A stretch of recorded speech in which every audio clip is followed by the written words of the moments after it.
একটা ওসি যে ওসির কোনো কাজ নাই, এই ওসি সারঘাটে থাকতে পারবে না। একটা ভালো ওসি, সুন্দর ওসি, যে পুলিশের সম্মান রাখতে পারবে, আমাদের সম্মান রাখতে পারবে, আমাদের মামুনের সম্মান রাখতে পারবে, তাকে দেন। যদি ডিআইজি কে বলেছি, যদি তারপরেও না হয়, ইনশাল্লাহ জনগণকে দিয়ে ব্যবস্থা করা হবে।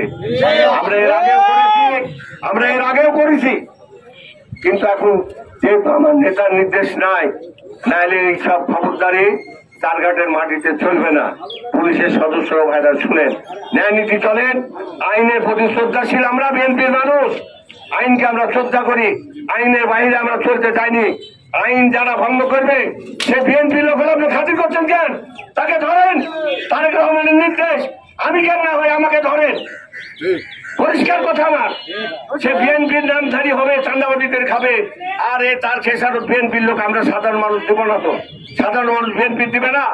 যারা চাঁদা তুলে খাবে, হাট দখল করে খাবে, চাঁদাবাদী খাবে, তার বিরুদ্ধে আমরা দিব না। আমি চারঘাটের মানুষকে বলতে চাই, আপনারা শোনেন, আপনাদেরকে কথা বলতে হবে, সোচ্চার করতে হবে। চাঁদাবাদের বিরুদ্ধে, চাঁদা তোলার বিরুদ্ধে আপনাদের সোচ্চার হতে হবে। আর পুলিশ নীরব ভূমিকা, দর্শকের ভূমিকা পালন করতে তাদের কোনো কাজ নাই। মাস গেলে বেতন, আর কোথায় ফেন্সিল যাচ্ছে তার কাছ থেকে আদায় করা যাবে। আমি ডিআইজি কে বলেছি, আপনাদেরও বলছি পরিষ্কার ভাবে, এখানে রাজপথে দাঁড়িয়ে বলছি, আগামী দিন এইগুলা ব্যবস্থা যদি না হয় কিছু 2-1 দিনের মধ্যে, তাহলে আপনারা বুঝতে পারবেন চারঘাটের মানুষকে নিয়ে কোথায় যেতে হয়, চারঘাটের মানুষকে নিয়ে কোন জায়গায় যেতে হয়।